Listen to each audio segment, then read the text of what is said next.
Ok. Queridos, essa é a segunda aula, como vocês sabem, e eu não tive condições de encadernar a apostila de vocês. Isso aí é bem mais caro para mim, tá? Mas é barato, de um em um, tá? Então vocês fiquem à vontade para guardar, para preservar. Encadernei a minha, tá? Na aula passada nós começamos seguindo o roteiro aqui, conversamos bastante. Aqueles que estão chegando hoje, né? Você, o irmão, vocês três, né? Queria que você se apresentasse, diga seu nome e a igreja de onde está falando. Diga seu nome e a igreja. Meu nome é Walter Van, eu sou da igreja Aipud, igreja do São de Deus. Onde é que fica? Colina do Sul 2. É que e a sede é Mangabeira. Mangabeira. Perto de uma sorveteria. Justamente, eu gosto daquele sinal ali, Mangabeira 4, que o ônibus, ao invés de ele frente bem mais, ele faz aquela rotatória. Quando ele entra logo assim, do lado direito, quem vai sentir o Valentina 7, do lado direito. Walter Van. Mas eu cobrei aqui na do Colinas, que eu posso me casa, que eu moro no Colinas. O irmão já prega, de vez em quando. Alguma coisa, não aprendo não. Tá bom. Você é dessa igreja mesmo, mas... Fabrielis, pra quem conhece. Como é? Fabrielis. Fabrielis. Esse crime aí. É isso. Sou daqui da Batista e não prego, raramente. Faço arrisco. Irmão Flavinha, né, casado? Thaís. Thaís é tua irmã, né? Tiago. Certo. Tá em casa, Tá bom. O irmão. meus pais amados, o Fernando, o Greg aqui, desse vídeo agora, o pastor Alexandre. Como o senhor perguntou, exerço um pouco a administração da palavra. Né? Glória a Deus. Soar mais, né? Hã? Soar mais, né? Aprender mais um pouco. Tá bom. Então, queridos, nós vamos seguir o roteiro aqui da apostila, tá? Mas também vamos fazer exercícios, vamos ver alguns vídeos e tal. Não nas primeiras aulas, tá? Então, meu intuito é que vocês possam ir se soltando aos poucos. Eu vou fazendo alguns exercícios, vou aumentando um pouco da dificuldade. Paz. Nós vamos fazendo exercícios pequenos, aumentando, e eu quero que vocês preguem algumas vezes aqui, tá bom? Como eu falei na aula passada. E cada aula eu pretendo gravar. Se eu não colocar o gravador aqui, vocês me lembrem, por favor, porque aí eu coloco no YouTube. Eu já mandei a primeira aula, né? Não sei quem, você está no grupo nosso aqui do seminário? Não, o irmão usa o WhatsApp? Você usa também? Está no grupo? Você está no grupo, né? Pronto, aí alguém vai colocar vocês aí, tá? No intervalo a gente vê isso, tá? Já coloquei a primeira aula, o áudio da primeira aula. Isso aí, essa de hoje, devo colocar amanhã. De amanhã para quinta. Para quem faltar, tá bom? Diga. Professor, vamos combinar uma coisa. O senhor só volta para pregar. Vezes que já pregam. Por quê? Porque tem que saber pregar e pregar o quê? Mas a aula é para isso. O curso serve para isso, né? E se a gente veio para aprender a pregar? Ninguém sabe, né? Se vier para ninguém sabe. Eu vi o básico, aí eu quero acompanhar todos eles. Mas mesmo assim, eu não prego, como é que eu vou pregar? A gente pode conversar, eu vou conversar contigo individualmente, tá bom? Porque quem prega? Tem 1, 2, 3, 4, 5, 6, essa também prega, esse aqui prega. Tem um monte que prega, né? O ideal é que todos preguem, tá? Eu sei. Se alguém não sentir a vontade de maneira nenhuma para pregar, não posso fazer nada. Agora vai perder, entendeu? Vai perder uma oportunidade, né? De ter uma avaliação, ter um acompanhamento, né? Mas a gente conversa depois, Cida, tá? Eu vi você falando, Cida, no culto aqui. Você fala muito bem, muito solta. Pois é, eu sei. Bem, vamos seguir aqui. Então, na aula passada, nós vimos a definição de homilética, né? Homilética é o nome que nós damos, o termo técnico para pregação. Eu vou diminuir um pouco aqui, tá? Não está tão quente hoje, né? Colocar o lado pesquisado. Na verdade, semana passada até esfriou, mesmo sem o ventilador, né? Então a gente viu a definição de pregação, tá? Vimos um pouco da base bíblica da pregação. Vocês vão poder, quem está recebendo hoje o material vai poder dar uma olhada. São 18 páginas. Lemos essas referências, essas questões aí da base bíblica. Chegamos na página 2. Então a gente analisou um pouco das palavras que a Bíblia usa para descrever a pregação e acabou a aula. Foi só isso semana passada, tá? Veja só, hoje em dia fica difícil a gente saber o que é pregação, como é corretamente, porque há muitas maneiras que as pessoas estão fazendo por aí hoje em dia, tá? Então o nosso norte é a palavra de Deus, é sempre a Bíblia. Tanto que eu coloquei muita questão sobre a base bíblica da pregação aí. Só na metade da apostila praticamente é que nós vamos ver alguns exemplos de sermão e tal, tá? Porque o meu intuito principal é mostrar que nós devemos seguir um norte, um roteiro que a própria Bíblia determina, tá? Por exemplo, hoje em dia há pessoas pregando como o Dr. Russell Shedd, que faleceu aí tem um ano mais ou menos, quase um ano, né? Então é o da Bíblia Shedd, né? Tem pessoas pregando como Hernandes Dias Lopes, também tem o Silas Malafaia, tem o Valdemiro, tem o Cláudio Duarte, vocês conhecem, né? Cláudio Duarte. Então todo vídeo que tem de Cláudio Duarte no YouTube tem assim, tente não rir. Nem vídeo de palhaço tem isso dizendo, né? Eu gosto de alguns quadros da Praça é Nossa, eles reformularam lá, tem gente boa, gente engraçada. Gosto do quadro do deputado, eu gosto do quadro daquele cara Porpetone, ele imita muitos personagens. Eu me acabo de rir. Agora, pregação, o propósito é o quê? É fazer a gente rir, é se divertir. Na minha época de adolescência, a gente ia para retiro, para orar, ler a Bíblia. Se tivesse um campo ou uma quadra, a gente jogava bola ou não, mas a gente ia do mesmo jeito. E paquerar as meninas, que não é pecado, né? A gente era solteiro, adolescente e tal, mas a gente ia para buscar Deus. Hoje em dia eu fico impressionado. O retiro tem que ter um cara fazendo show de humor. Meu Deus do céu, bota essa crentalhada para orar, né? Então, a gente precisa saber qual é o roteiro que a Bíblia dá, como é que deve ser a pregação. Por isso que eu coloquei aí as palavras bíblicas para pregação. São 4 palavras que a Bíblia geralmente mais usa para descrever a pregação. Eu estou relembrando aqui para que os irmãos que estão chegando hoje também possam se situar, tá?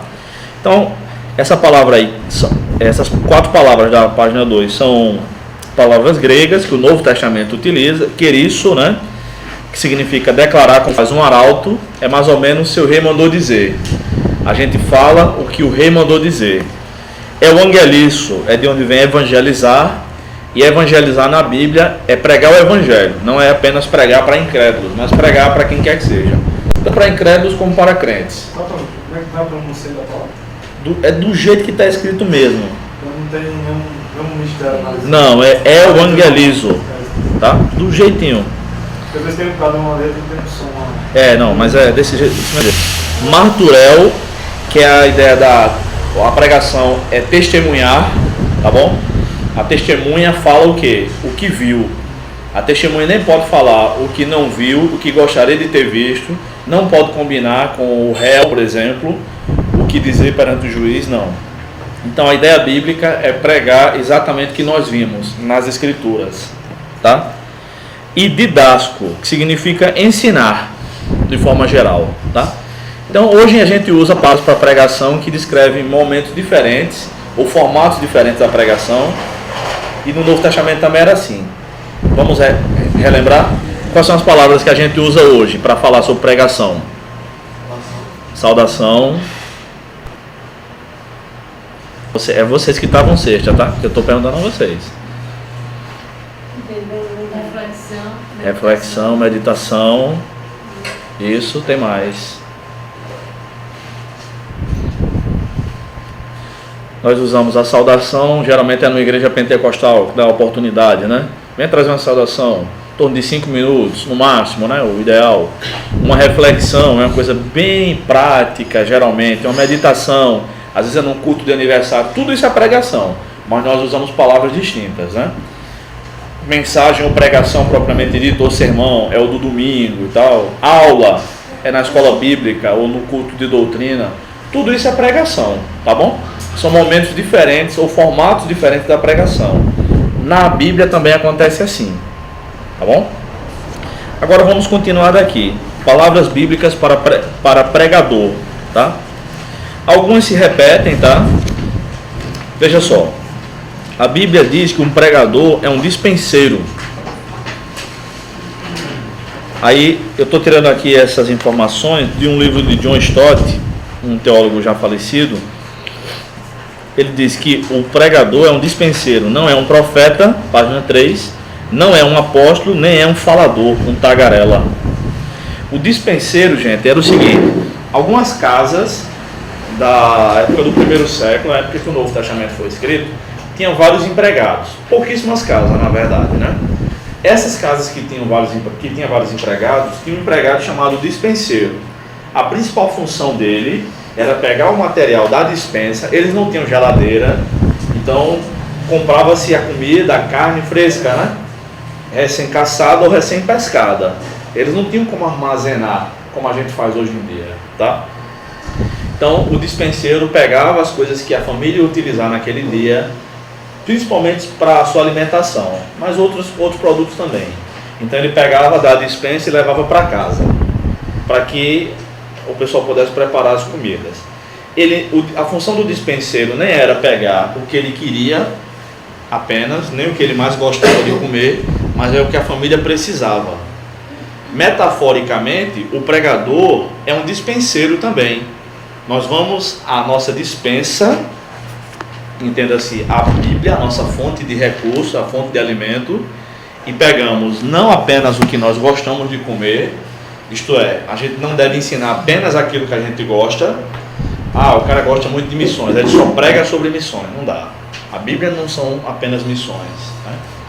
A Bíblia não é apenas missões.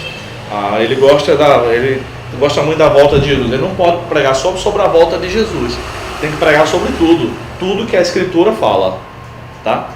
Então o dispenseiro também não pegava a comida apenas para agradar, ele tem que pegar a comida que a família precisasse.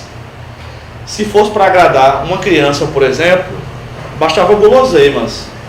A guloseima mata a fome, mas não alimenta, não é?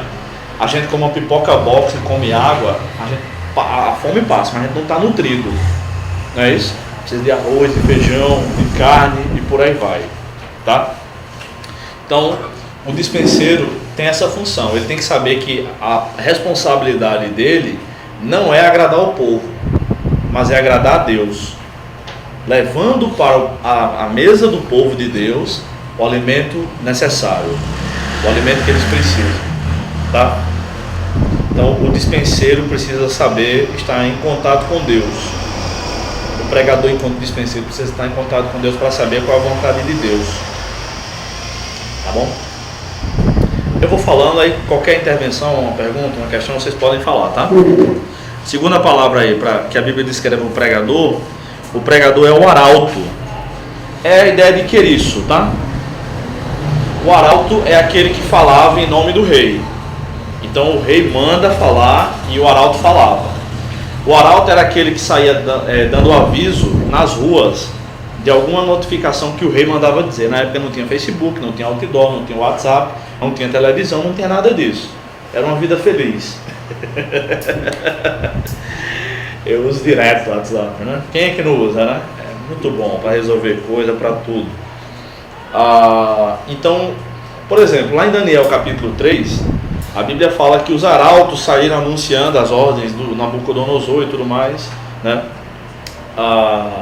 E o arauto não tinha a prerrogativa de dizer o que ele queria. O rei mandou eu dizer um negócio aqui, mas eu vou dizer o que eu quero. Não. O arauto tem que dizer exatamente o que o rei mandou. Quer ele goste, quer não. Quer ele concordasse com aquilo ali, quer não. Tá? Então, assim é a função do pregador também. Ele deve anunciar exatamente o que Deus mandou.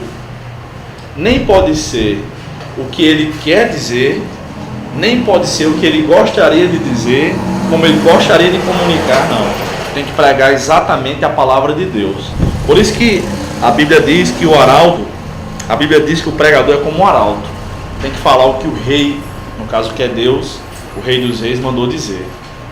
Então a gente precisa conhecer bem a palavra de Deus para saber o que Deus mandou. Tá? Eu gostaria tanto que tal coisa acontecesse. Eu gostaria tanto de dar tal mensagem ao povo. A Bíblia diz que deve ser assim? Não. Então não fale. Né? Então não fale. Veja só. Aqui na página 3 ainda, nessa questão do arauto, eu coloquei aqui. Tem um parágrafo grande, aí tem uma linha e tem outro parágrafo que começa com pregação entre aspas. Acharam aí, né? Página, na questão do arauto. Eu digo assim, pregação, escreve o Dr. Munce, é o elo atemporal e eterno entre o grande ato redentor de Deus e sua apreensão pelo ser humano. Ou seja, pregar é comunicar o que Deus fez, no caso na palavra dele, e o que esse povo onde você vai pregar precisa ouvir. É o meio pelo qual Deus torna atual sua autorrevelação histórica e oferece ao homem a oportunidade de responder com fé. Aí John Stott diz assim, é mais do que isso ainda. Veja só, é o meio pelo qual Deus torna sua autorrevelação histórica. Nós só conhecemos alguma coisa de Deus porque Ele se revelou, é uma autorrevelação. Deus é quem chega ao homem e se apresenta e descreve tanto as suas obras como o seu caráter. Então qualquer linha da Bíblia, qualquer palavra da Bíblia que foi escrita, só foi escrito porque Deus se revelou ao homem. A teologia, que é o estudo da Bíblia de maneira geral, não é como as 3 categorias de ciência, né? Pelo menos é até então aceita, né? Não é da área de humanas, porque nem da exatas, nem das biológicas, né? Se é assim que se chama. Porque de uma forma ou de outra, essas ciências podem ser reproduzidas, experimentadas e reproduzidas. Não é? A teologia não. A gente não conhece Deus pela observação ou pela reprodução. A gente conhece Deus porque Ele chegou e disse, eu sou assim, eu criei todas as coisas, porque Moisés não estava lá. Ele escreveu sobre a criação, Moisés, mas ele não estava lá, só Deus que estava lá. Então ele que começou a dizer, Deus que começou a dizer como era e tal. Quando o homem peca, o homem se esconde, Deus vai em busca do homem, e sempre é assim. Deus vai em busca do homem primeiro, tá? Então, por isso que a pregação é o meio pelo qual Deus torna atual sua autorrevelação histórica. Nós estamos comunicando as verdades de Deus. Depois, no parágrafo seguinte, John Stott diz assim, veja só, ele vai falar um pouco sobre a argumentação. Na pregação a gente deve argumentar ou não deve argumentar? Eu achei isso aqui tão interessante, essa citação. Ele diz assim, se disserem que não devemos levar em conta a mente humana na pregação evangelística, porque ela está obscurecida, só posso responder que os apóstolos tinham outra opinião. Porque alguns irmãos dizem o seguinte, que a mente humana foi tão contaminada pelo pecado que não consegue perceber nada sobre Deus. Não, a mente humana, o ser humano foi totalmente contaminado pelo pecado, realmente. Mas o ser humano não se tornou um demônio, tá? Ele foi contaminado em todas as esferas. Então nossa mente é pecaminosa, o nosso corpo é sujeito ao pecado, a gente adoece, né? Passei o dia todo espirrando, enfim.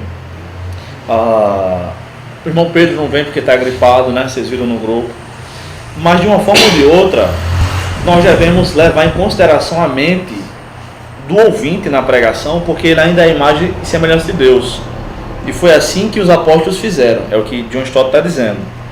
Aí ele diz, alguns dos verbos utilizados por Lucas em Atos, porque Lucas escreveu Atos, é óbvio, para descrever a pregação naquele livro, são decididamente intelectuais.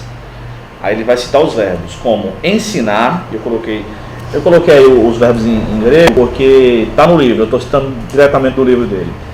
Ensinar, argumentar, discutir, confundir, provar e refutar poderosamente.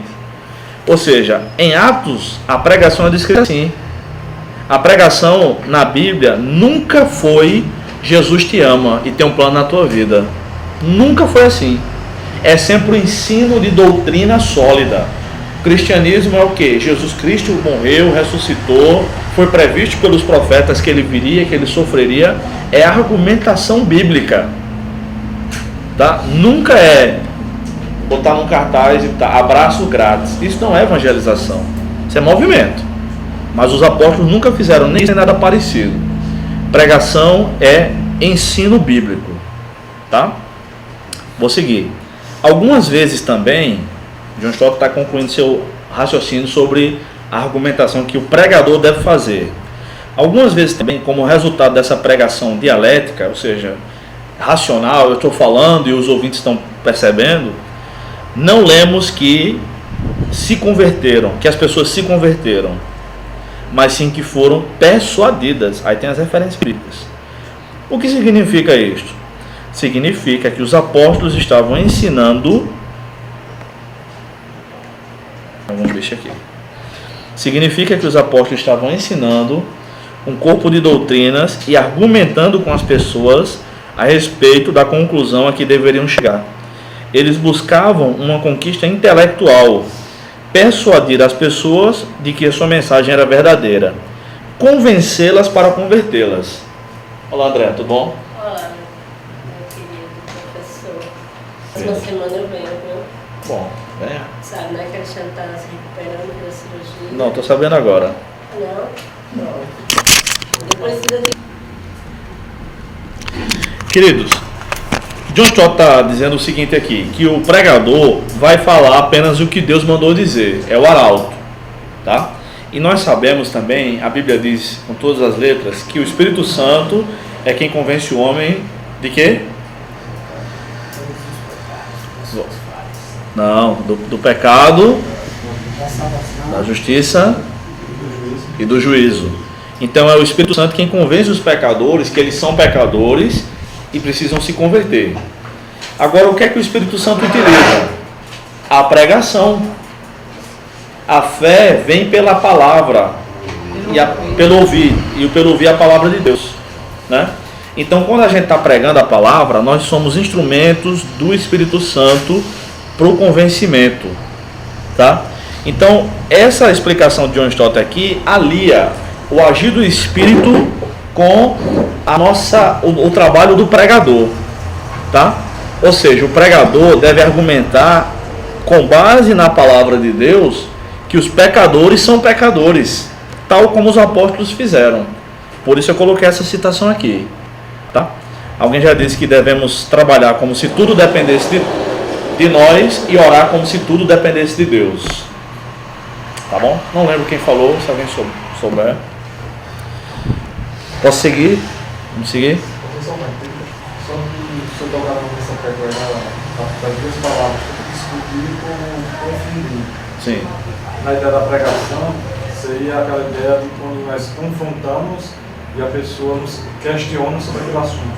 Sim. No caso, para uma provocação, você está provocando a pessoa para que ela venha, de certa maneira, discutir aquele assunto com você. Sim, é. Não aquela discussão que muitas vezes torna uma agressão. Não é briga, não. Vontade. Entendeu? Essa ideia seria. Isso. Muitos têm essa visão, né? Isso não é pregação, você está discutindo um problema. A discussão aqui é uma discussão sadia, é um ponto de você levar outra pessoa. É uma argumentação. Você está sabendo. Argumentação. Que é a palavra que vem antes, né? Isso. Argumentar, discutir. Isso. Né? E a ideia é confundir o que seria a ideia da. É confundir fazer você pensar, mas... e também confundir os inimigos do Evangelho. No caso, na sinagoga. Isso, Paulo chega nas sinagogas, ele era fariseu, né? Então os fariseus eram ligados à sinagoga. Quando ele chegava numa cidade para evangelizar, ele procurava logo uma sinagoga. Não havendo sinagoga, ele ia para outro lugar, o mais parecido possível. Então, alguns tentavam atrapalhar o ministério deles, e deles porque na primeira viagem foi ele e Barnabé, depois ele e Silas, né? E aí é usado confundir por isso. Confundir os inimigos do Evangelho. Bom, bem observado. Estamos na página 3, meu irmão. Vamos para o item 3 agora. terceira palavra é testemunha, né? Eu já falei sobre a testemunha na aula passada, tá? É o marturel. É uma testemunha de Jesus. O pregador não é uma testemunha de si mesmo. Ele não vai falar o seu testemunho, ele vai testemunhar sobre Jesus. Atos 1:8 é a chave para isso.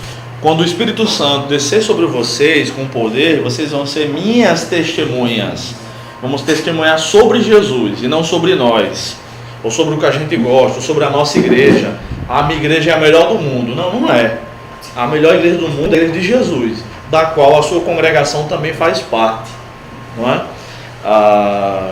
Na verdade, o tipo de amor denominacional, né, exacerbado, eu sou batista, eu sou presbiteriano, eu sou de outra igreja, tal, não faz o menor sentido, tá? Porque todas as igrejas são formadas por pessoas pecadores como nós, tá? E na Bíblia era assim também. No Novo Testamento todas as igrejas tiveram problemas, e todas as congregações do mundo em todos os tempos têm problema, todas. Essa igreja não tem problema aqui. O problema deve ser a arrogância, que não admite que tem problema, né? Mas todas têm, uns mais, outros menos. O importante é que a gente consiga caminhar, tá bom? Todas as igrejas têm problemas. Bem, somos chamados para ser testemunha de Jesus, tá? Número 4.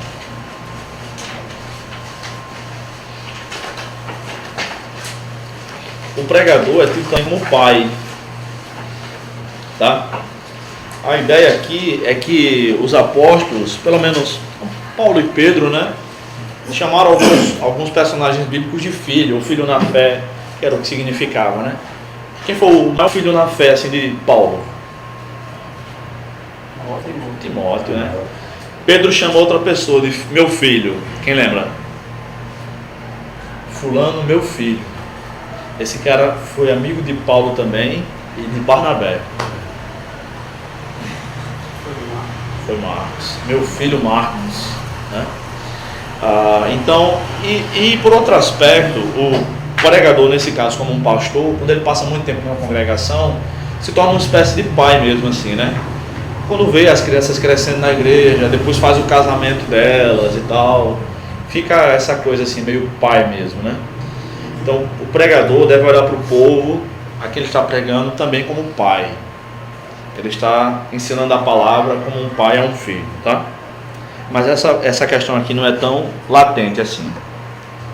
Em quinto lugar, o pregador é um servo, tá? É um servo de Deus, em primeiro lugar. É um servo da palavra de Deus. Eu vou mostrar outras referências que não estão aí. De Deus, da palavra de Deus e do povo de Deus, tá? O pregador é um dos servos de Deus que, no caso, está trabalhando, servindo ao povo com o dom que recebeu da parte de Deus. Veja só, eu tenho outra turma que a gente está no processo de conclusão do curso lá, mesmo que teve aqui. Aí eu pedi há poucas semanas para eles apresentarem um seminário. Eu disse, não, dividi um livro bíblico para eles, vocês têm aí alguns minutos para falar. Aí eu pedi que alguns falassem. É claro que a gente sabe que alguns vão falar melhor, outros não gostam de falar, alguns ficam mais nervosos. É normal, né? Tudo bem. Aí apresentaram e, naturalmente, alguns saíram melhores e tal, outros ficaram meio acanhados, tudo bem. E quando terminou eu falei, eu disse, eu estou satisfeito com o trabalho de vocês. Porque, irmãos, nem todo mundo foi chamado por Deus para falar. Alguns foram chamados por Deus para fazer outras coisas, né? Então tem gente que um dos dons, a Bíblia, o Novo Testamento menciona 26 dons espirituais pelas minhas contas. Então alguns vão profetizar, outros vão ensinar, outros vão atender com socorros, com misericórdia, outros vão liderar, outros vão fazer outras coisas, vão ser servos mesmo, aqueles que são mais servos ainda do que os demais. Outros vão cooperar financeiramente, tem esse dom, o dom da contribuição, entendeu? Nem todo mundo foi chamado para falar. Então aquele que prega, ele não é mais importante do que os outros, ele é mais visto, né? Ele é mais visto do que aquele que limpa as cadeiras, por exemplo, né? Mas é um servo de Deus, como qualquer outro, nem é maior nem é menor, pode ser menor, inclusive. Se ele faz com arrogância, se ele faz para aparecer e tudo mais. Geralmente esses são os pecados que atacam o coração das pessoas que geralmente falam em público, né? Geralmente estão em evidência e tal. Mas cada um de nós deve servir a Deus com o dom que recebeu da parte de Deus, tá? Então vamos lá. O pregador é um servo de Deus em primeiro lugar. Não preciso provar isso, já tá, acredito que já é consenso comum, já é consenso, melhor dizendo. É um servo da palavra. Abram aí em Atos capítulo 6. Aqui tem um jogo de palavras em Atos 6 que não dá para perceber muito em português, tá?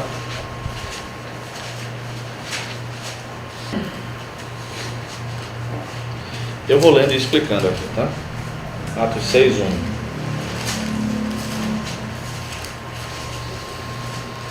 Naqueles dias, crescendo o número dos discípulos, houve uma reclamação dos judeus de cultura grega contra os demais judeus, pois as viúvas daqueles, no caso as viúvas dos gregos, judeus gregos, estavam sendo deixadas de lado na distribuição de mantimentos, diária de mantimentos. Tá? Estavam privilegiando os judeus, raça pura, vamos dizer assim, tá? Em detrimento dos outros judeus. Em razão disso, os 12 convocaram a multidão dos discípulos e disseram: não faz sentido que deixemos a palavra de Deus e sirvamos às mesas. Ou seja, havia necessidade de servir o alimento àquelas mulheres, àquelas viúvas.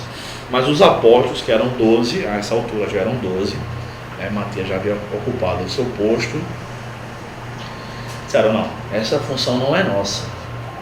Já mostra que o pastor ou a liderança não tem que fazer tudo na igreja, né? E essa altura aqui a igreja já tinha quase 10 mil crentes, o que mostra também que os apóstolos não tinham como conhecer o nome de todo mundo. Alguns irmãos dizem assim: igreja boa mesmo é igreja pequena, que todo mundo conhece todo mundo.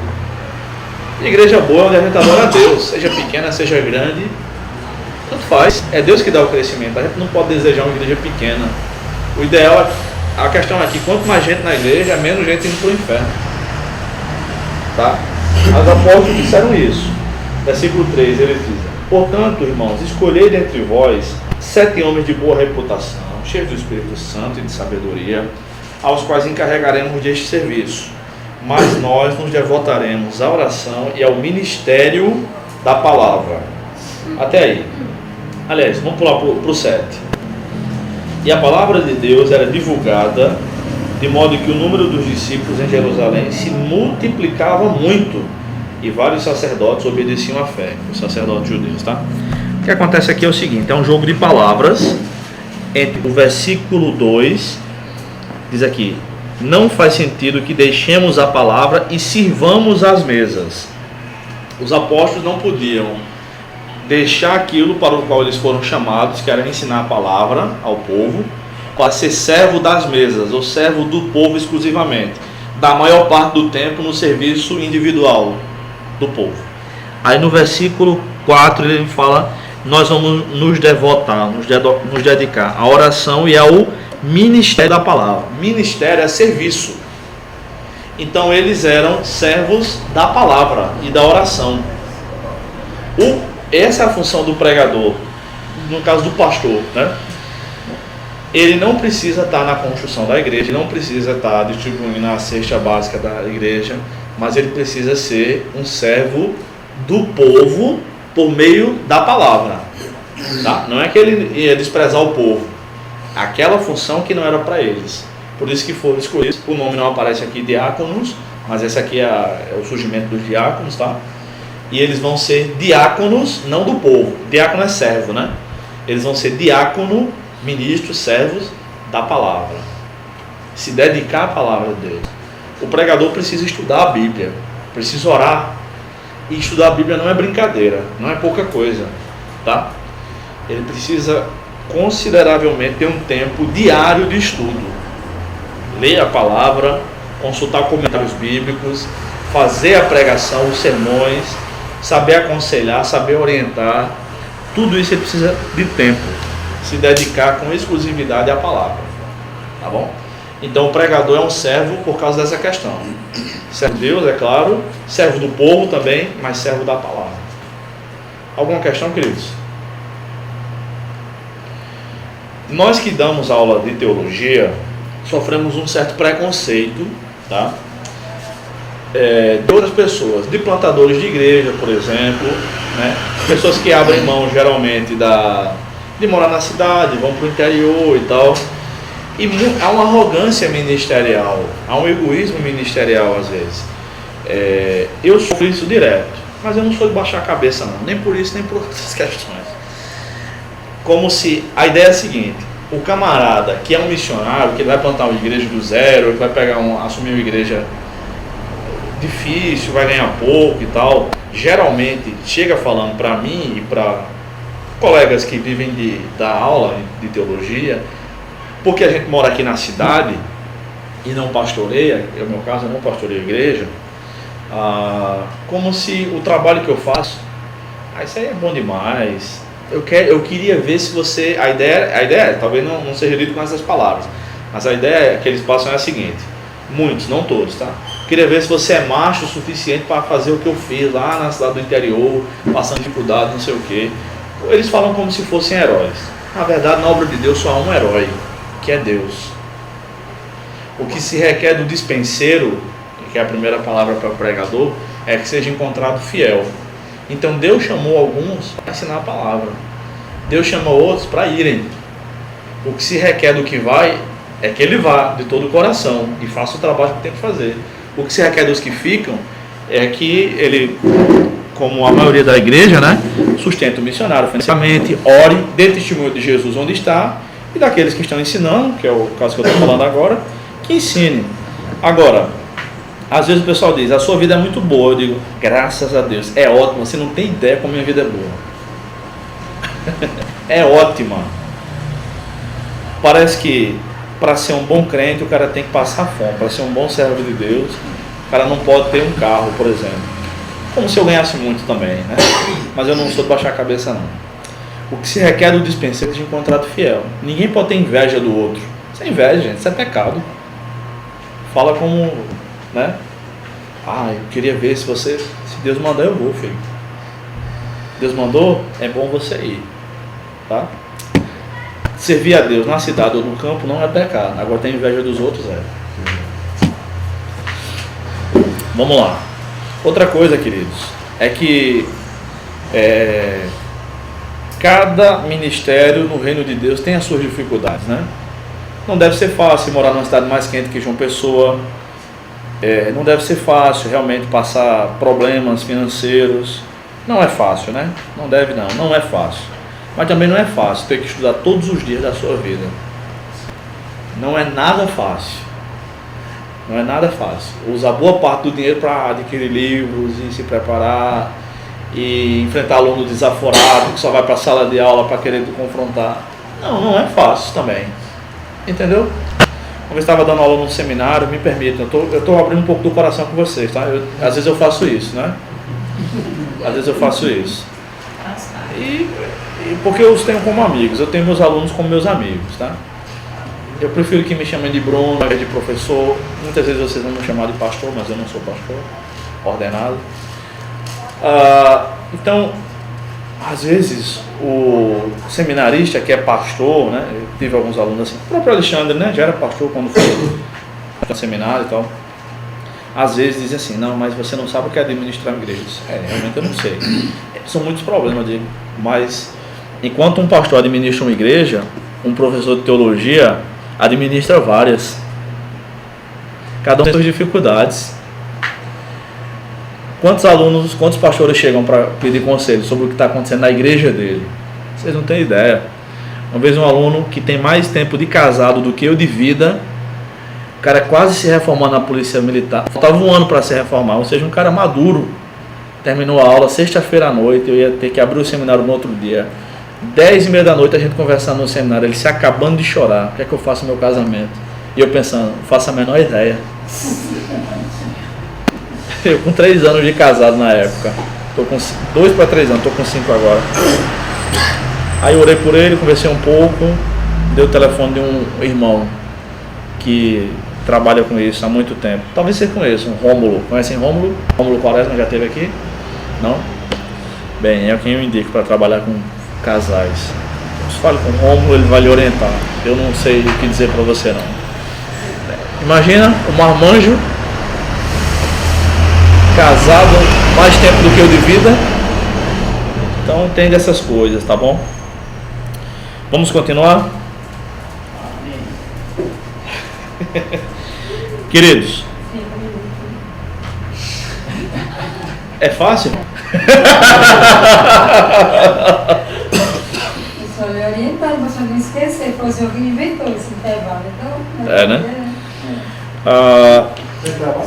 Tem um intervalo aqui. O George ele paga, tomar um cafezinho. Vamos dar uma olhada um pouco do que é de exemplos mesmo de pregação na Bíblia, tá? Vamos começar vendo um pouco sobre pregação no Antigo Testamento. Nós vamos ler esses 3 textos aí daí a gente vai para o intervalo. Depois a gente continua. Eu quero começar a fazer alguns exercícios com vocês já hoje, tá? Vamos abrir na primeira referência. Alguém lê, por favor, esse texto aí de Deuteronômio? E os outros prestem atenção.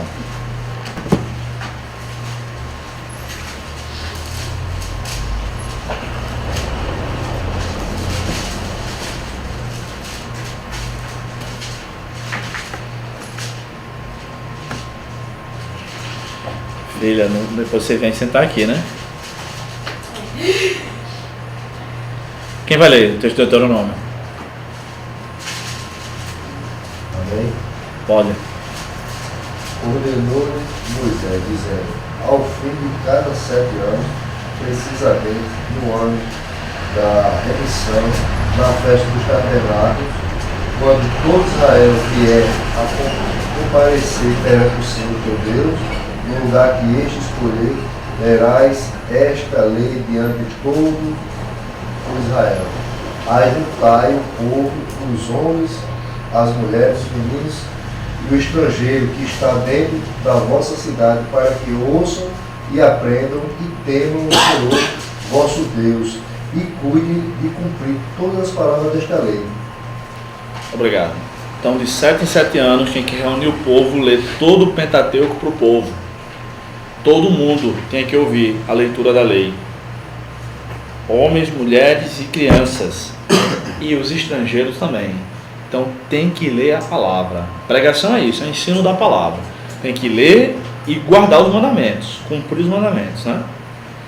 Esdras, quem pode ler aí o texto de Esdras?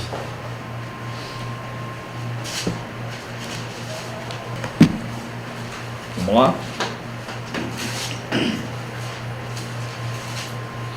Esdras tinha preparado o seu coração para buscar a lei do Senhor e para a cumprir, e para ensinar em Israel os seus estatutos e os seus direitos.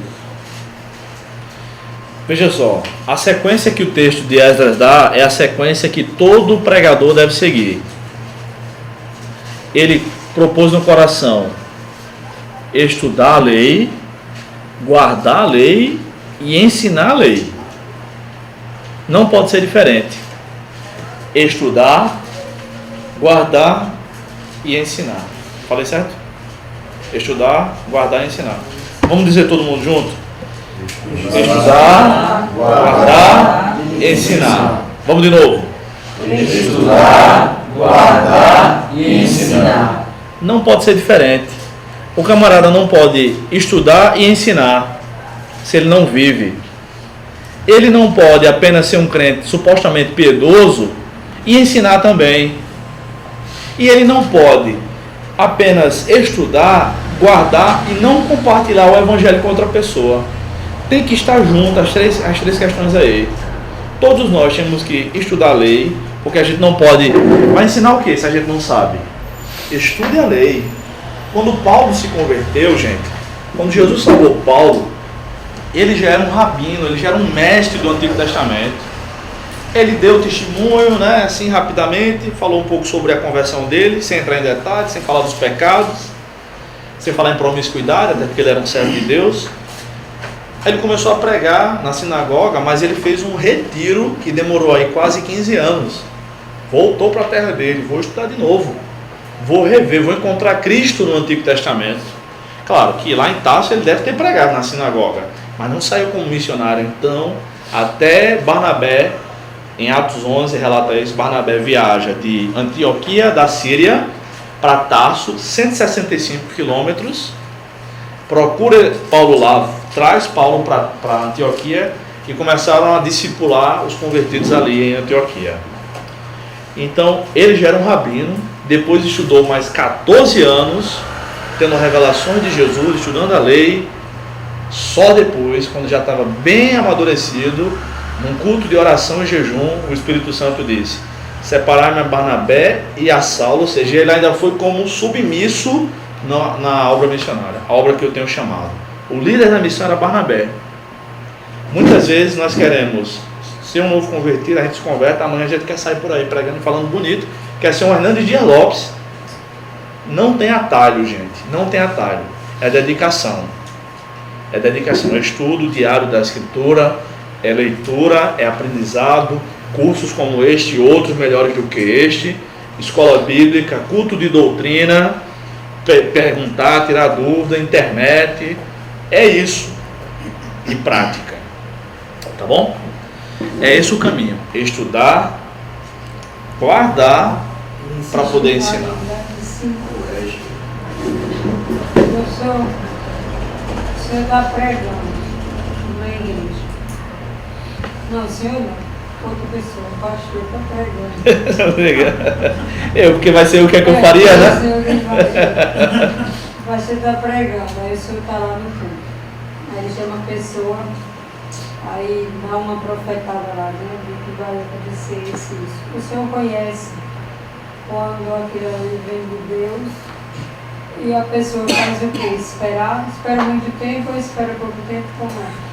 Não, se vem de Deus, a gente precisa ter discernimento, né? Conhecer bem a Bíblia para saber os modos que Deus fala, o tipo de coisa que Ele fala, né? Eu já recebi algumas profecias de maneira realmente surpreendente.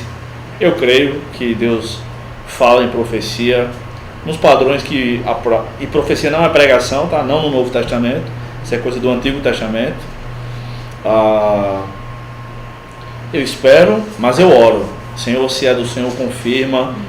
Mesmo que seja aquela coisa que eu diga, como isso é bacana, eu queria que acontecesse. Tira o que não for de ti, porque Paulo diz, né? Não desprezei as profecias, não apagueis o espírito, mas examinando tudo, retendo o que é bom. É para reter o que é bom da profecia. E o que é bom da profecia é a parte que Deus falou, não é a parte que eu gostei. Tá? Então eu faço isso. Eu creio, julgo a profecia, a Bíblia manda julgar. Isso aqui não faz o menor sentido. Mas isso aqui só Deus sabia, isso aqui realmente tocou no meu coração. O Espírito Santo testifica, né? As Escrituras dão o norte e eu oro. Deus confirma ou tira do coração. Tem pessoas que recebem sempre acha bom, né? Fica assim alegre, né? Mas quando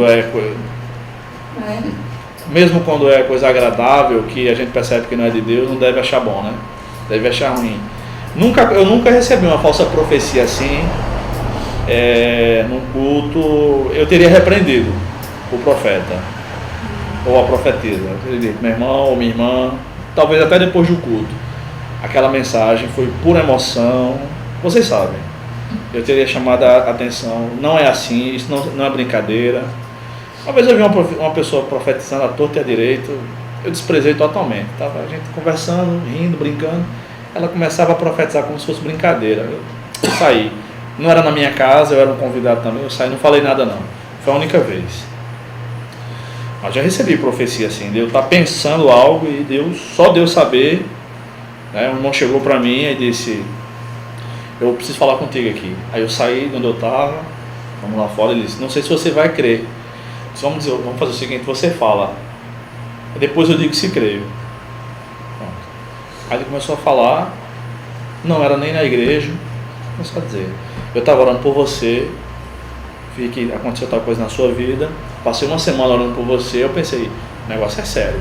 Hoje eu passei a manhã toda em oração por você, me surpreendi, a gente não é amigo nem nada assim, só conhecido, e Deus Desde o primeiro dia que eu comecei a orar por você, Deus me deu uma palavra. Eu orei para que Deus confirmasse essa palavra ou tirasse da minha mente. Eu disse, então o negócio é sério. Aí ele começou a dizer, quando ele começou a falar, só Deus sabia daquilo. Eu também estava orando por aquilo. Aí ele falou, era aquilo que eu estava pedindo resposta a Deus. Enquanto ele falava, eu pensei, e tal coisa, Senhor? Aí ele disse assim, enquanto eu perguntei isso a Deus em pensamento, ele disse, e isso que você está pensando é assim, assim, assado. Do jeito que ele falou, tudo se cumpriu com poucos meses, poucas semanas. Entendeu? Agora me pergunta. Não, mas se eu me perguntar. Por que foi? A gente tem que perguntar, né, Luiz? Porque tem uma pessoa minha. Você lembra aquele tempo daqueles encontros com Deus? O senhor participou dele? Não, participei não. Participou não? Não. Aí ele foi ver esse encontro, ele era novo convertido. É. Aí lá, Deus, ele disse que ele ia ser pastor. Sim. Aí ele voltou do encontro. Aí ele enlouqueceu ali na Bíblia, ele orava, a mãe dele chega e se incomodou, porque ele foi batizado lá no encontro, no Espírito Santo. Sim. E ele era dentro de casa assim, um feio de louco, né? E na Bíblia ele botou aquilo na mente dele. Só que ele esperou muito. Não aconteceu nada. Aí voltou porque era uma pessoa normal, que não ligava, não lia mais a Bíblia. E hoje não é pastor. Isso aí era o quê? É como o senhor falou, né? Pessoas que... Só sei que não foi Deus. Porque Deus não pode falhar, não. Não, mas dá tempo, não. Não pode ser, não. O tempo dirá. Mas Deus não falha, não. Deus não pode falhar. Uma das coisas que Deus não pode fazer é falhar, né? E o intervalo, que a gente encerrou.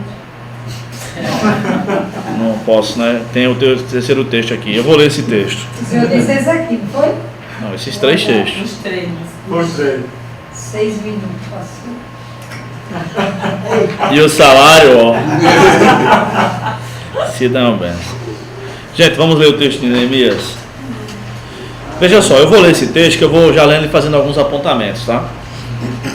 Então, como se fosse um só homem, todo o povo se reuniu na praça diante da porta das águas e pediram a Esdras, o escriba, que trouxesse o livro da lei de Moisés que o Senhor dera a Israel. A Bíblia, né, da época, o que eles tinham da Bíblia. E assim, no primeiro dia do 7º mês, o sacerdote Esdras trouxe a lei perante a comunidade, que era constituída de homens, de mulheres, de todos que podiam entender. Então, a idade das crianças que estavam lá variava, porque tem criança que com 5 anos entende, tem criança que com 6 não entende, né? E a leu em voz alta, de frente para a praça, diante da porta das águas, desde o alvorecer até o meio-dia, na presença dos homens e das mulheres e de todos que podiam entender. Então ele leu a lei quantas horas? Do alvorecer ao meio-dia? 6 horas, gente, lendo a palavra. E todo o povo estava atento à leitura do livro da lei. Imagina que reverência, 6 horas, um culto só com leitura bíblica, todo mundo atento. Foi assim. Não era assim sempre. Esse caso aqui foi um caso excepcional, de avivamento, o povo tinha retornado para Jerusalém, aquele contexto todo. Mas foi assim, tá? O escriba Esdras estava em pé sobre um estrado de madeira que havia sido feito para esse fim. Uma plataforma, né? Estavam em pé, junto com ele, à sua direita, Matitias, Sema, Anaías, Urias, Ilquias e Maceias. E à esquerda, Pedaías, Misael, Malquias, Azum, Asbadana, Zacarias e Mesulão.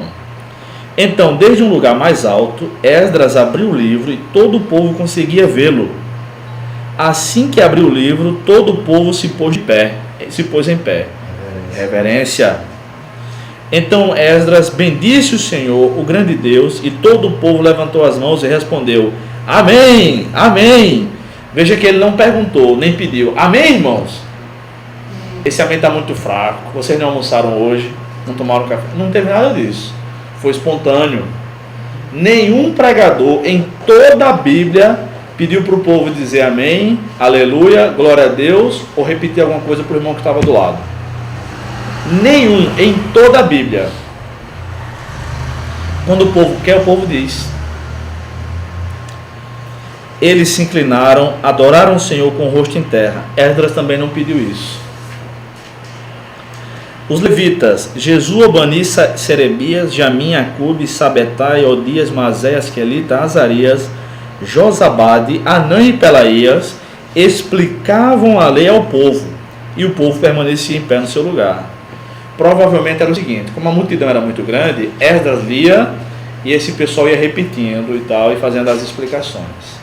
Então, leitura da lei, explicação da lei, isso é pregação. Leitura da Bíblia, explicação da Bíblia. Verso 8. Desse modo, leram no livro, na lei de Deus, esclarecendo o que liam e explicando o seu sentido para que o povo entendesse a leitura. Então eles liam, explicavam e aplicavam. Esse texto que eu acabei de ler significa isso, que naquela época o povo matou um cordeiro e fez isso. Hoje em dia isso para nós significa isso e aquilo. Isso é pregação: ler, explicar e aplicar. Então Neemias, o governador, Esdras, sacerdote e escriba, que fazia as cópias do livro da lei, né? E os levitas que ensinavam o povo, disseram ao povo: este dia é consagrado ao Senhor vosso Deus. Não vos lamenteis nem choreis, pois todo o povo chorava enquanto ouviam as palavras da lei. Nossa, eu fico visualizando aquela maravilha de culto. A palavra de Deus sendo lida, o povo em adoração, reverência, mas também respondendo com fé, com movimentos corporais, né?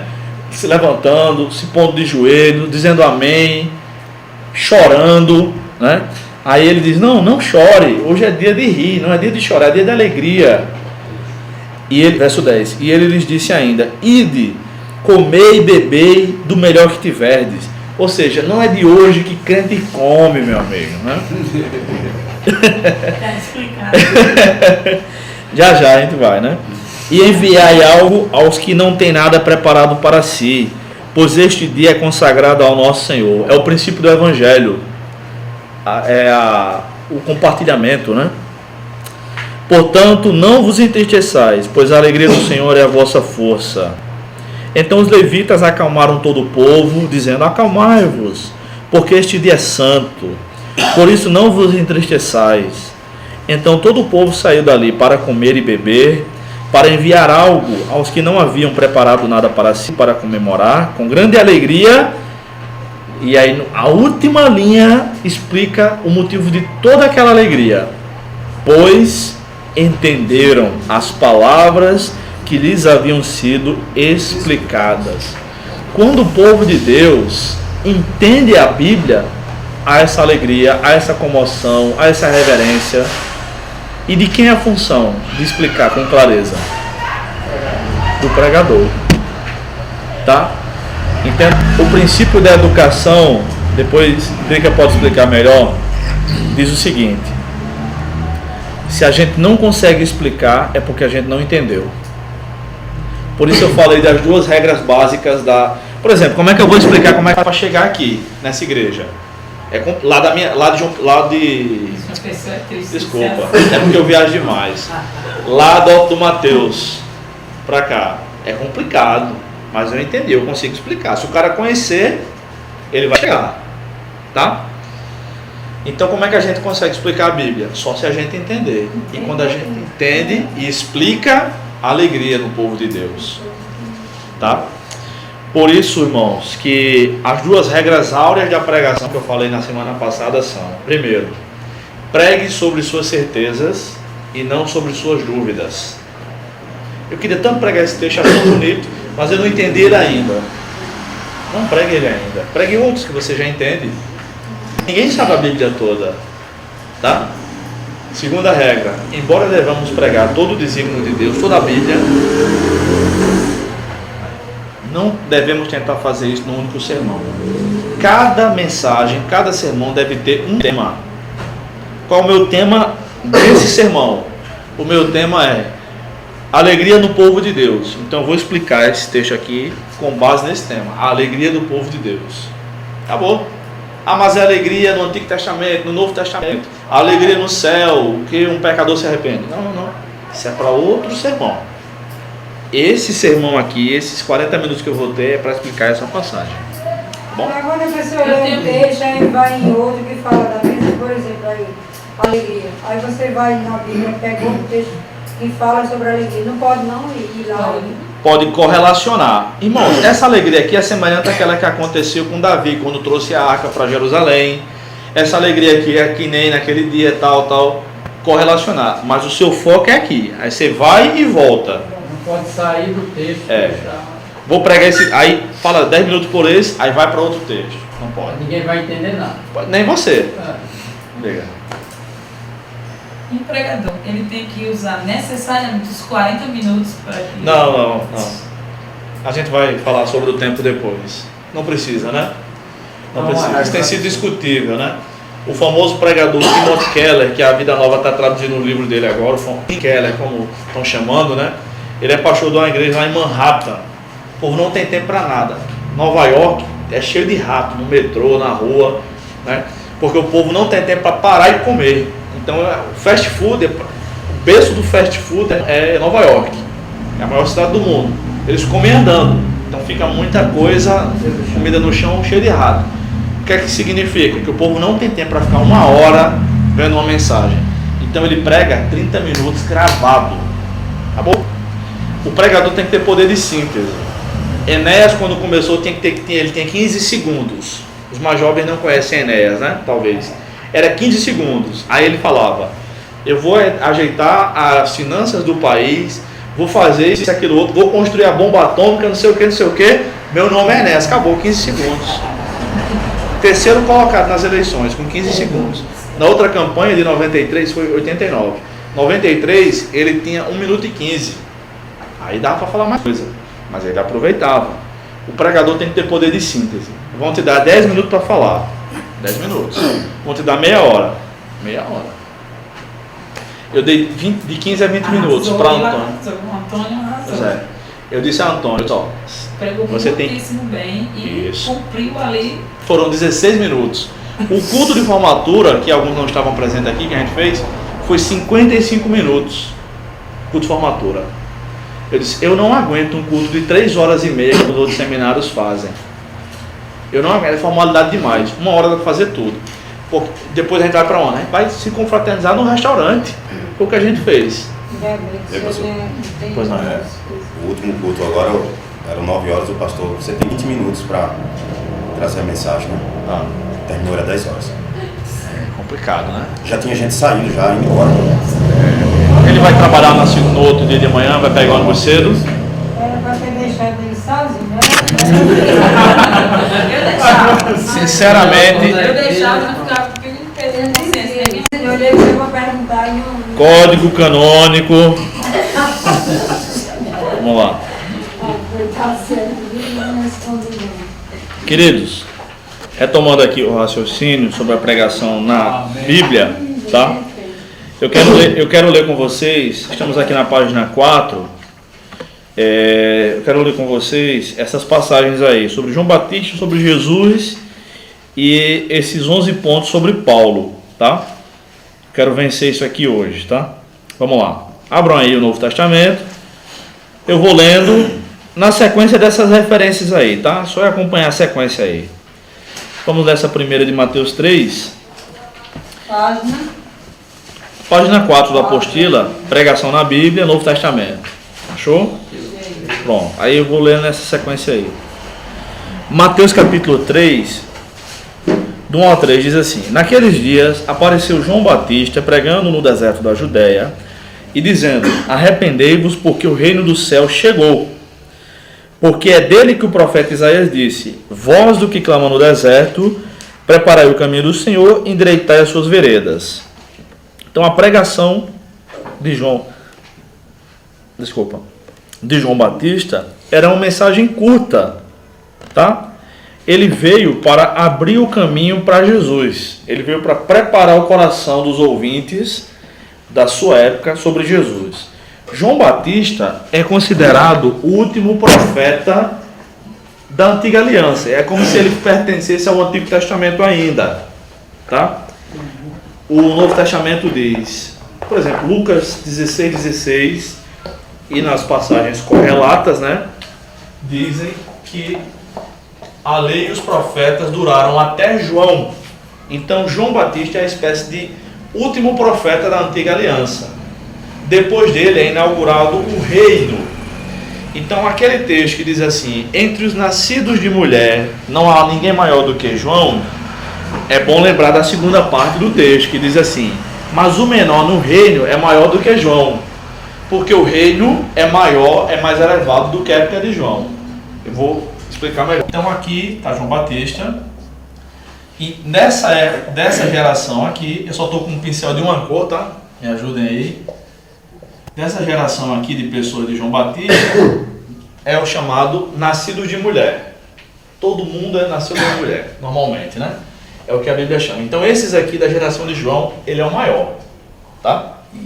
Ele é o melhor, o mais especial, vamos dizer assim, em certo aspecto. Mas o menor no reino é maior do que João. Porque o reino, quando o reino é inaugurado, e quando é inaugurado? Quando Jesus começa o seu ministério. O menor no reino é maior do que João, porque o reino é mais elevado. Então aqui é o reino,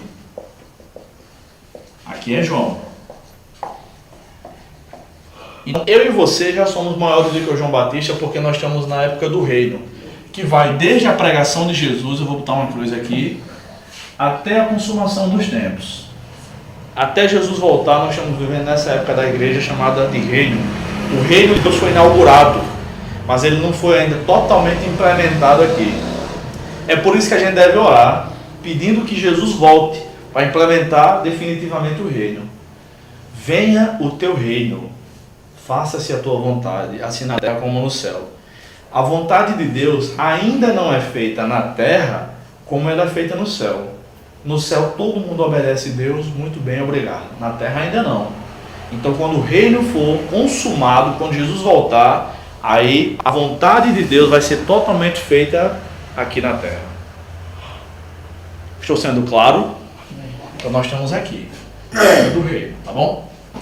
Então a mensagem de João era para preparar o caminho para Jesus, para a inauguração do reino. Se arrependam, porque o reino chegou, vai ser inaugurado. Essa é a mensagem de João, tá bom?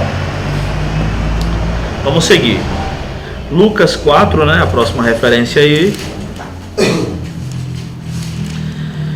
Esse capítulo de Lucas, o capítulo 4, é considerado o capítulo do Espírito Santo, né? Veja só. No primeiro versículo, Lucas 4:1, o Espírito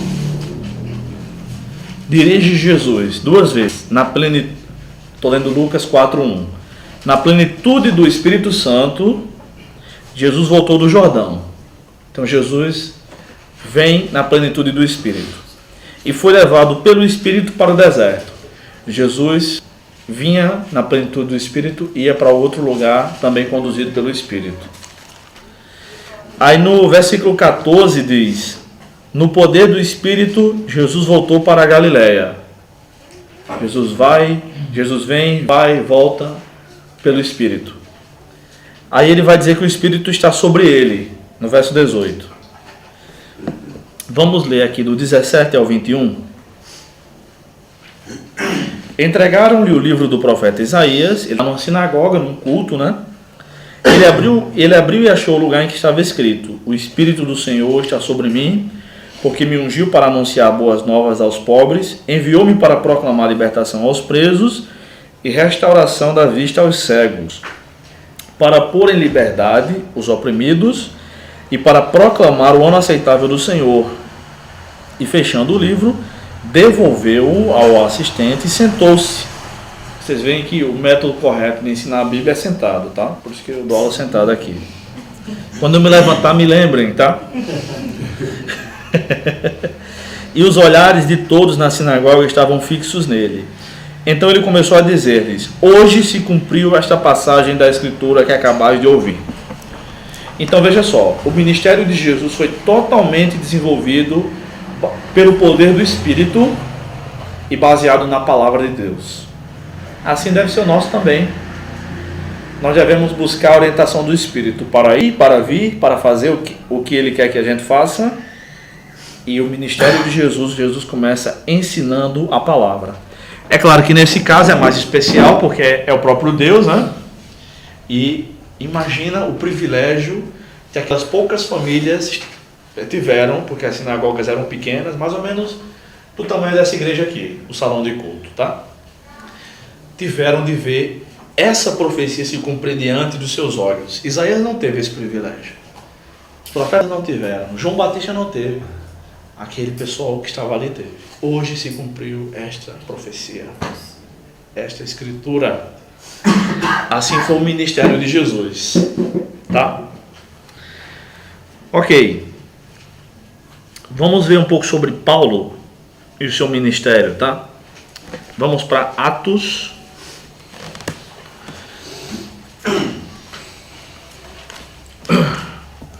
Quem pode ler essa passagem, por favor? 9.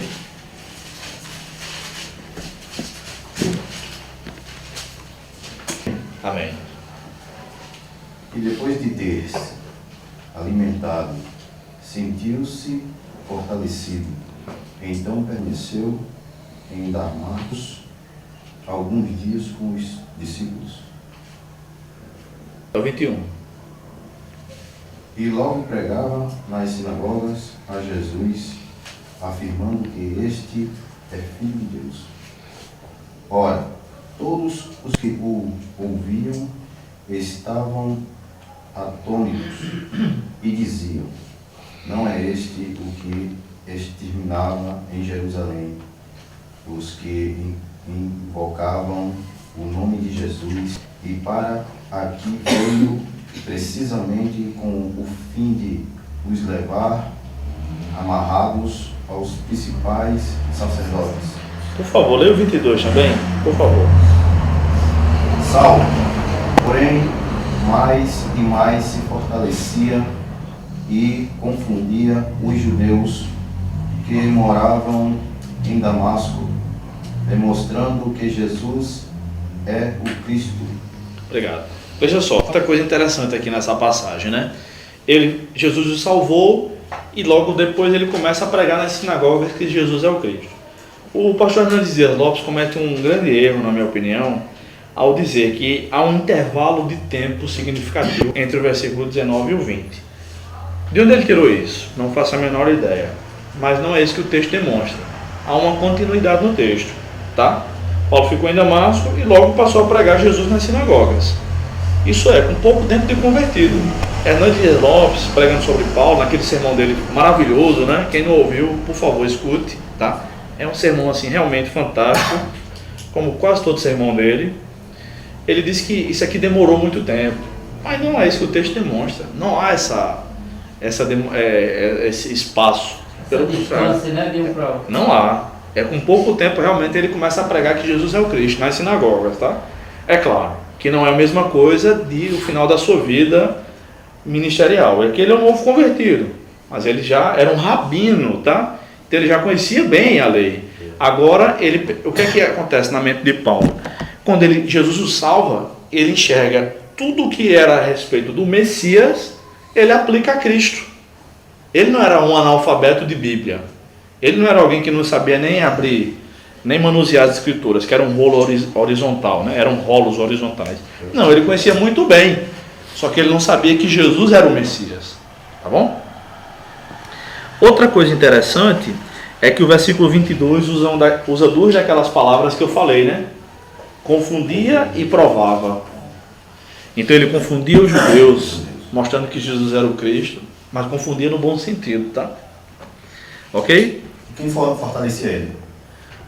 Ele se alimentava, né? Fortalecia-se cada vez mais e confundia os judeus. A ideia aqui no versículo 20, veja só. No versículo 19, a questão de Paulo ser fortalecido é o corpo, é ele comer. No versículo 22, a ideia de Paulo se fortalecer é que o nome dele crescia entre os judeus, entre os convertidos. Ele ganhava certa moral, vamos dizer assim, tá? Entendeu? Ficou claro? Vamos ler essa outra passagem, 2 Timóteo 3. Quem achar pode ler aí, por favor. Alguém já abra nas outras? Toda a escritura é divinamente inspirada e e proveitosa para ensinar, para redarguir, para corrigir, para instruir em justiça, para que o homem de Deus seja perfeito e perfeitamente instruído para toda a boa obra. Obrigado. Então ele cria que o Antigo Testamento é a palavra de Deus, que era a Bíblia que eles tinham na época. Claro que depois isso acaba se referindo ao Novo Testamento também. O pregador precisa ter certeza do texto que está pregando, que é um texto inspirado por Deus. Toda a Bíblia, tá bom? Isso aqui a gente não precisa nem discutir entre nós, né? Paulo cria que estava ensinando a verdade. Ele não tinha nem a menor dúvida, né? Eu vou ler o texto de 1 Coríntios. Alguém abra em 1 Tessalonicenses, por favor. 1 Coríntios 14, 37 diz assim: se alguém se considera profeta ou espiritual, e lá na igreja de Corinto todo mundo se considerava profeta espiritual, né? Então é uma repreensão de Paulo aqui. Reconheça que as coisas que vos escrevo são mandamentos do Senhor. Ou seja, ele não tem dúvidas de que o que ele está escrevendo é a vontade de Deus. O que ele está ensinando é a vontade de Deus, é a palavra de Deus. 1 Tessalonicenses. Existe outra razão pela qual sempre damos graças a Deus. Quando levamos a vocês a mensagem de Deus, vocês a ouviram e aceitaram. Não aceitaram como uma mensagem que vem de pessoas, mas como uma mensagem que vem de Deus, o que de fato ela é. Pois Deus está agindo em vocês, os que creem. Amém. Ele fala praticamente a mesma coisa, só que não repreendendo, agora elogiando os Tessalonicenses. Vocês receberam minha palavra como ela é, não a palavra de homens, mas de Deus. Tá bom? Então ele não tinha dúvida. O pregador precisa ter certeza. Pregue sobre suas certezas, não sobre suas dúvidas, tá? Paulo ensinou a pregar apenas um evangelho, o de Jesus, né? O de Cristo. Quem pode ler aí? Mas ainda que nós, com o anjo dos céus, preguem um evangelho diferente daquele que vos pregamos, que seja amaldiçoado. Como já dissemos, agora repito, se alguém lhes anuncia um evangelho diferente daquele que já receberam, que seja amaldiçoado. Meu amigo, Paulo não era um homem de meias palavras, né? O evangelho é o mesmo, é como matemática. Em qualquer lugar do mundo, se alguém pregar outra mensagem, e ele fala de uma coisa aqui que nem pode existir. Se um anjo do céu pregar outro evangelho, isso é possível de acontecer? Não. Só se for um demônio, porque o anjo não pode contradizer Deus. Primeiro, os anjos não podem anunciar o evangelho, né? Eles quiseram fazer isso. Segundo, se ele pudesse, ele não pode dar uma mensagem diferente da que Deus deu na Bíblia. Então ele fala de uma coisa aqui impossível, totalmente impossível. Mas mesmo que isso viesse a acontecer, não aceite. Porque é maldito, né? Já pensou? Nós temos vivido uma época de muitos evangelhos, né? Tem um livro muito curioso, escrito por um pastor assembleano, chamado Ciro Ziborni, Evangelhos que Paulo jamais pregaria. É um livro muito bacana, viu? É uma ficção, né? Ele escreve assim, como a introdução é Paulo chegando ao Brasil, aí ele desce o avião que ele desce, para no aeroporto, ele desembarca, aí começa a peregrinação de Paulo pelo Brasil, pregando nas igrejas. Aí, ao longo da história, o livro todo é essa história. Ele pega trechos das cartas de Paulo e vai explicando como Paulo faria, ele acha, como Paulo reagiria a isso, como reagiria aquilo. É uma ficção, mas com base na Bíblia, muito interessante. Vale a pena, viu? Evangelhos que Paulo jamais pregaria. Muito bom mesmo. Não sei se eu tenho lá em casa, mas não vou emprestar não. Tá? Mas eu acho que eu tenho, acho que é da minha esposa. Empresta aí que o povo esquece ainda. É por isso que eu vendo, não empresto, né? Melhor vender mesmo, porque emprestar é difícil. Só com uma pessoa. Vamos lá, gente. Número 5. A pregação de Paulo era cristocêntrica. Alguém abra na primeira e outra pessoa na segunda referência aí, por gentileza. 1 Coríntios 1, capítulo 3. Mas nós pregamos a Cristo crucificado, que é escândalo para os judeus e loucura para os gregos. Amém. A outra referência, por favor. Agora, irmãos, quero que lembrem do Evangelho que eu anunciei a vocês, o qual vocês aceitaram e no qual continuam firmes. A mensagem que anunciei a vocês é o Evangelho, por meio do qual vocês são salvos, se continuarem firmes nele. A não ser que não tenha adiantado nada vocês crerem nele. Eu passei para vocês o ensinamento que recebi e que é da mais alta importância. Cristo morreu pelos nossos pecados, como está escrito nas Escrituras Sagradas. NTLH, muito bacana. É de estudo? Bacana. Olha só, a referência que a irmã leu, como é teu nome, irmã? Evanusa, tá. Veja só, Paulo diz que prega Cristo crucificado, que é escândalo para o judeu, porque os judeus, como é que pode Deus ir para a cruz? Não, isso não existe. E loucura para os gentios ou para os gregos, porque eles achavam, como é que pode um Deus tem que ser forte, nada de morrer assim. Mas para nós, os que cremos, é o poder de Deus. A gente tem que pregar o Evangelho sempre, mesmo que as pessoas achem algo fora da nossa cultura, fora dos nossos tempos, antiquado. Por exemplo, a abstinência sexual até o casamento. Como é que pode? Vai casar virgem? Que coisa. Caçoaram de mim, não caçoaram muito não, sabe? Mas algumas pessoas ainda respeitam isso, né? Mesmo fora da igreja. Eu lembro uma vez, eu não me deixava abalar por isso não. Uma vez o pessoal não trabalha, até meus parentes ficaram mexendo comigo. Ah, ele é isso, ele é aquilo outro e tal. Aí veio um cara, um comerciante aí, mas rapaz, você não é cidade, não sei o que, nunca fez isso, nunca fez aquilo. Eu disse, eu sou evangélico. Eu acho que ele era ou desviado ou tinha parentes crentes. Mudou na hora a cara deles. Meu irmão, me desculpe, você fez. Boa. Mas a gente tem que pregar, mesmo que seja antiquado. Mesmo, Jesus vai voltar, nisso que nós cremos. É nisso que nós... Vai para a igreja, meu Deus, tu não para de ler essa Bíblia, é nisso que eu creio. Não é isso? Na verdade é uma só. Ok. Vamos. Ele pregou com total dedicação, Atos. Tá até entrando um ventinho aí, bom, né? 18:5, né? Diz assim: quando Silas e Timóteo desceram na Macedônia, foi Paulo impulsionado pela palavra, testificando aos judeus que Cristo era o Cristo, que Jesus era o Cristo. Com total dedicação, né? Então ele pregou sempre que pôde, com total dedicação. Lembre-se que Paulo, enquanto estava em Corinto, ele passou 1 ano e meio em Corinto, né? Naquela igreja difícil, né? E ele não recebia salário da igreja, porque ele não quis, né?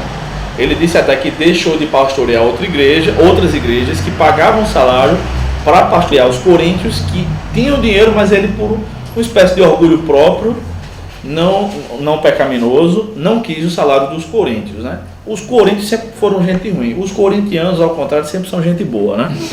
Com exceção de Lula.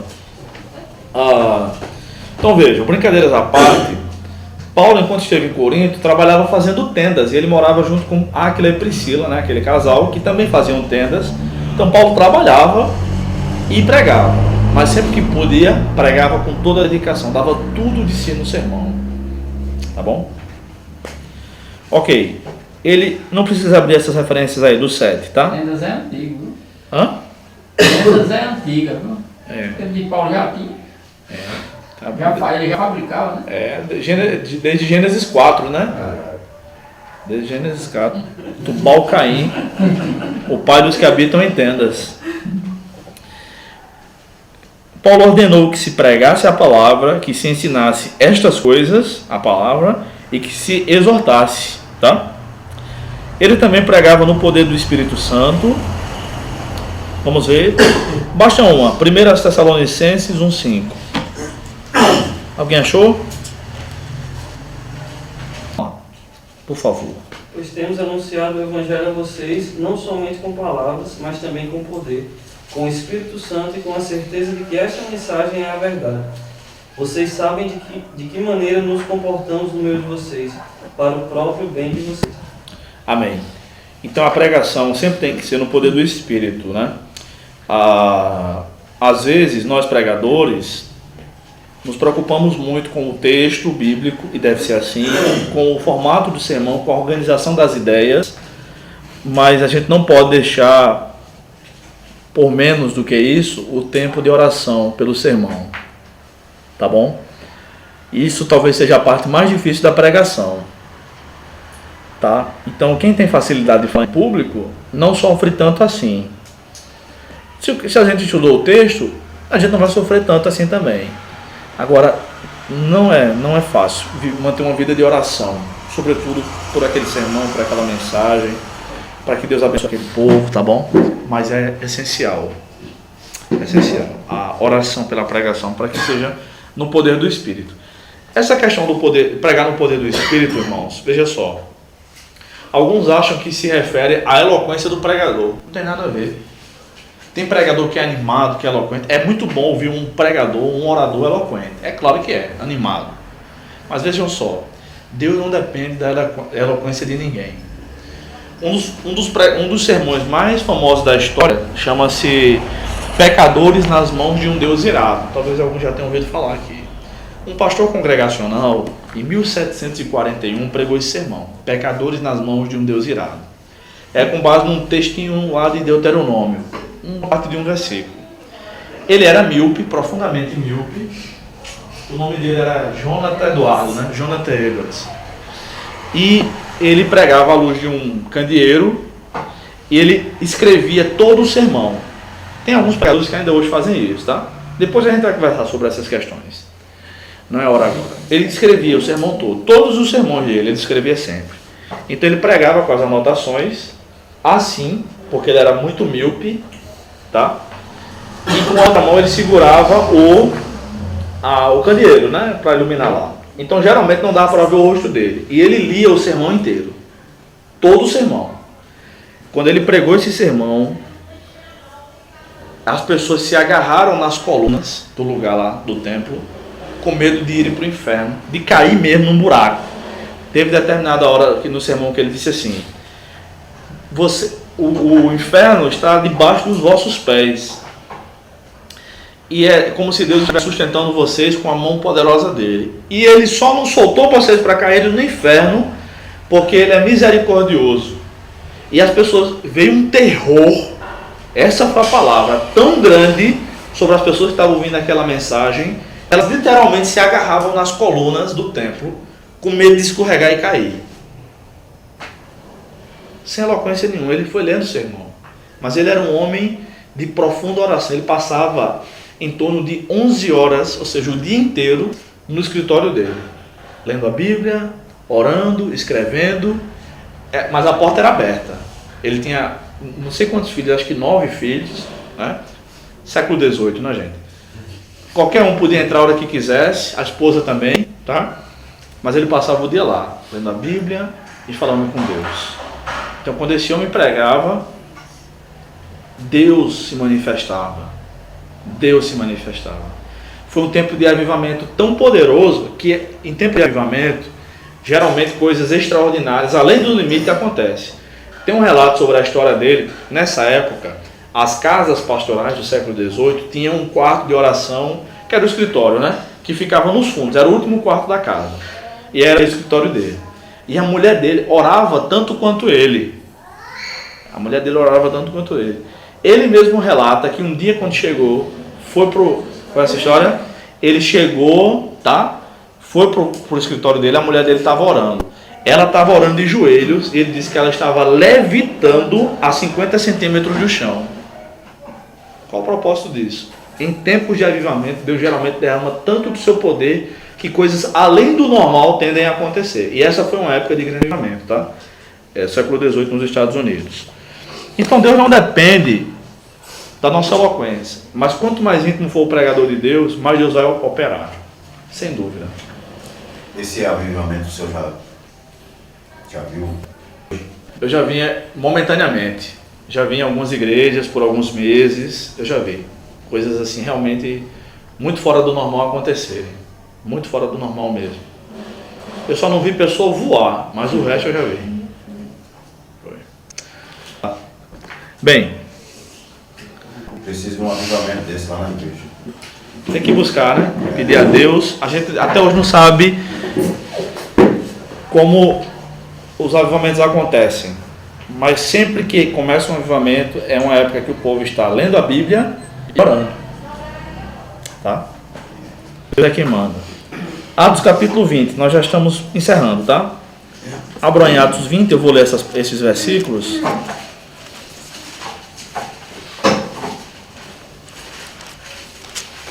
Verso 7 diz assim: no primeiro dia da semana, reunimos-nos a fim de partir o pão. Paulo, que estava para sair no dia seguinte, falava-lhes, tendo prolongado seu discurso até a meia-noite. Veja só, primeira vez que o texto fala que Paulo se prolongou demais.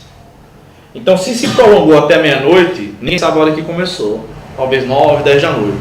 Mas Lucas já está dizendo aqui, Paulo falou demais, foi até meia-noite, né? Versículo 9. Certo jovem chamado Eutico estava sentado numa janela, prolongando Paulo ainda mais o sermão, ou seja, bem depois da meia-noite, o jovem adormeceu profundamente e, vencido pelo sono, caiu do terceiro andar. Quando ergueram, estava morto. Tem mais, ele fala a terceira vez. Então Paulo debruçou-se sobre ele e, abraçando-o, disse: não vos perturbais, pois a vida está nele. Ou seja, o camarada ressuscitou. Em seguida subiu e, tendo partido e comido o pão, ainda lhes falou muito tempo, até o raiar do dia. Então partiu. Tá de brincadeira, né? Todo pastor fala muito, até Paulo. Veja que é da época da Bíblia isso aqui, né? Então, em poucos versículos, Lucas diz que ele falou demais. Não é pecado achar que o pastor está falando além do tempo. Não é pecado. Lucas fez isso. Com certeza Lucas disse isso para Paulo depois, tanto que escreveu: meu filho, você botou um galinheiro inteiro para piar na sua boca, né? Eu acho que é um avivamento, o pessoal ficar ali. Mas um adormeceu, né? Está cansado. Então, Paulo às vezes pregava um discurso prolongado. Às vezes acontece, tá bom? Mas isso não tira a nossa humanidade de dizer: rapaz, eu acho que foi demais. Rapaz, foi até 6 da manhã, talvez de 9 da noite a 6 da manhã. Meu amigo, não é brincadeira não. Mesmo Paulo, né? 10º lugar, esse Paulo que falava muito também pregava até em lágrimas. Verso 31, né? Portanto, estai atentos, lembrando-vos de que durante 3 anos não cessei dia e noite e com lágrimas de aconselhar cada um de vós, visitando, pastoreando, tá bom? Paulo era duro, muito, mas era um cara que chorava também. E só ensinou coisa proveitosa. Ele não gastava tempo com coisas inúteis. Ele não dava meia hora de aviso. Ele não fazia o que os pastores fazem hoje. Atos 20 e 20. Não me esquivei de vos anunciar nada que fosse benéfico, ensinando-vos publicamente e de casa em casa. Então, tanto ele ensinava na igreja, como ele ensinava de casa em casa. Só coisa boa, só coisa proveitosa das Escrituras. Bem, eu quero passar 2 exercícios para vocês. Abram aí na página 17, por favor. 17. Tem esse exercício aí. Divida os seguintes textos em formato de esboço. Eu queria que semana que vem vocês chegassem aqui com esse texto dividido. Cada um desses. Não. A página aqui da apostila. Eu queria que vocês chegassem com cada um desses textos dividido, como se vocês fossem pregar, como se fossem os pontos da pregação. E eu queria que vocês fizessem isso sozinho e só com a Bíblia. Sem Bíblia de estudo, tá? Eu quero que vocês olhem para o texto bíblico e tentem dividir. Tá bom? Sem consultar outras fontes, sem compartilhar, sem pedir ajuda a ninguém, sozinho. Quem vai sair bom? Sozinho. Aí se você não conseguir dividir tudo, divida o que conseguir, tá bom? Eu vou dar umas dicas, tá bom? Mas a dica que eu dou é: leia o texto com calma, repetidas vezes, vá fazendo a divisão do próprio texto com o tema. Depois você coloca aqui a divisão natural do texto, as divisões naturais. Tá bom? Esse é o primeiro exercício. Todos os 6 aqui. Se não conseguir os 6, mas se esforce o máximo que conseguir. Aí quando vocês chegarem na próxima semana, eu vou dar uma força a você aqui. Tá bom? Olha, isso aqui ficou bacana, isso aqui não ficou por causa disso. E assim a gente vai crescendo, tá bom? Ok. O segundo exercício, eu vou passar, vamos ver um jeito de todo mundo estar no grupo aí. Eu vou passar uma sequência de vídeos para vocês assistirem. Tá? Uma sequência de vídeos para vocês verem no YouTube. Vou mandar os links, aí vocês vão olhando. Coisas muito boas, tá bom? Coisas muito boas, que me ajudaram, que me ajudam até hoje, vai ajudar vocês também. Tá bom? Deus abençoe, boa semana.